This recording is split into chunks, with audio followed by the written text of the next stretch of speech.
मेरा नाम दिनेश है और मैं भोपाल का रहने वाला हूँ। यह घटना मेरे साथ तब घटी जब मैं 13 साल का था। मेरे माता पिता दोनों को अपनी किसी रिलेटिव की शादी में कानपुर जाना था, तो इसलिए मैं और मेरी बहन, जो उस टाइम 6 साल की थी, हम दोनों घर में अकेले रह रहे थे। हम दोनों घर में अकेले रह जाते हैं। हमारे खाने पीने की चिंता को देखते हुए हमारी माँ ने हमें 3 दिन के लिए नानी के यहाँ छोड़ने के लिए सोचा। मैं नानी के यहाँ तो बहुत बार जा चुका हूँ, लेकिन नाना जी के डेथ के बाद मैं नानी के यहाँ 1 साल से नहीं गया।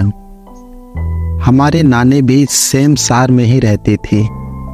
मेरी छोटी बहन को नानी के यहाँ रुकने का बिल्कुल भी मन नहीं था, इसलिए वह माँ से शादी में जाने की जिद करने लगी।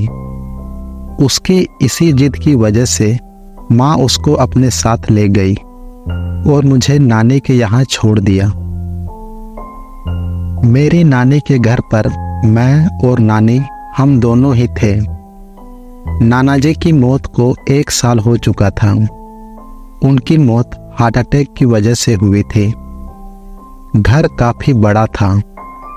पूरे घर में मैं और नानी, एक मेड भी आती थी, लेकिन संडे की वजह से वह छुट्टी पर थी। दिन में 2 टाइम का खाना बनाकर चली जाती थी। रात के करीब 10 बज रहे थे।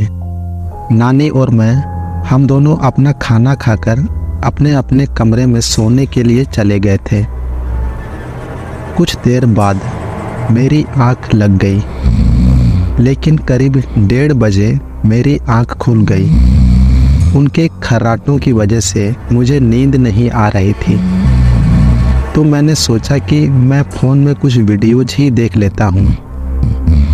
लेकिन तभी अचानक से उनके कमरे से कुछ खटखट की आवाज़ आने लगी।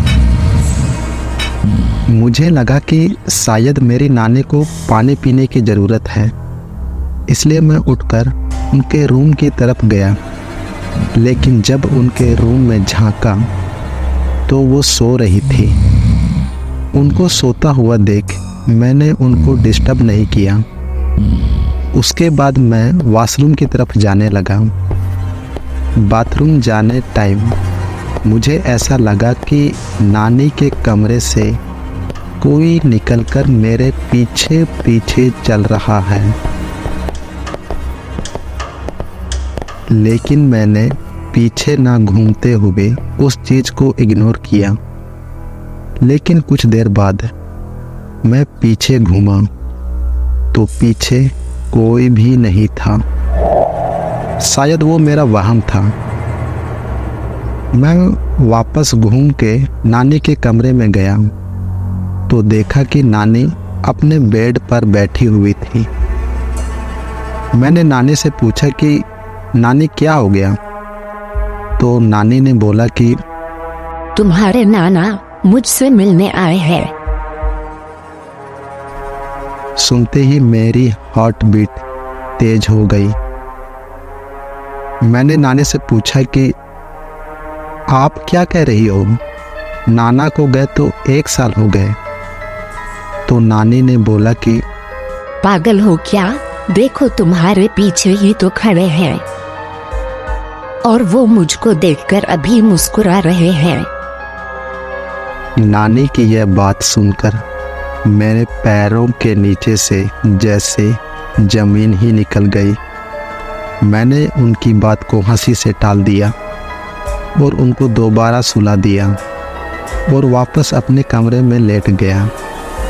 लेकिन मैंने लाइट ऑफ नहीं की, क्योंकि डर की वजह से मुझे नींद ही नहीं आ रही थी। सुबह उठ के मैंने मम्मी को ये सारी बात बताई, तो मम्मी ने बोला कि यह सब बस तुम्हारा वहम होगा, कुछ दिन की बात और है, उसके बाद हम वापस आ जाएंगे। आज की रात भी हम दोनों खाना खाकर अपने रूम में सोने के लिए चले गए। आज भी मुझको नींद नहीं आ रही थी, तो मैंने एक मूवी लगा के देखना चालू कर दिया। 1 घंटे की मूवी खत्म होने के बाद मैं पानी पीने के लिए उठा।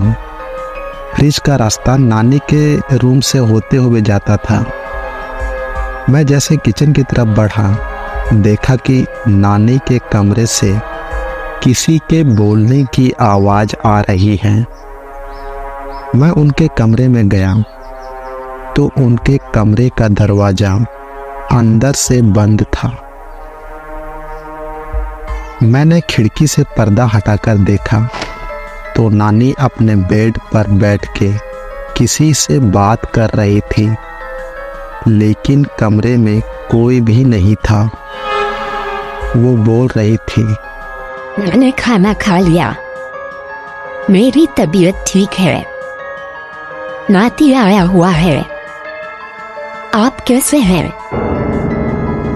उनकी बातों को सुनकर ऐसा लग रहा था कि जैसे वो किसी के सवालों का जवाब दे रही हो। मैंने चुपचाप खिड़की के पर्दों को बंद किया और वापस आकर अपने रूम में लाइट जलाकर सो गया। पर पूरी रात वो आवाज़ मेरे कानों में गूंजती रही। जैसे ही सुबह हुई मैं अपने घर चला गया, क्योंकि मम्मी पापा शादी से वापस आ चुके थे। घर पहुंचते ही मैंने मम्मी को 2 दिन में हुई सारी घटनाएं और मैंने जो भी महसूस किया उसके बारे में बताया। मेरी ये बातें सुनकर मम्मी ने सोचा कि वो कुछ दिनों के लिए नानी को देख आए, तो वो भी नानी के यहाँ चली गई। लेकिन उन्होंने भी वही चीज़ महसूस की जो मैंने महसूस किया। उनके साथ भी वही घटनाएं हुई जो घटना मेरे साथ हुई।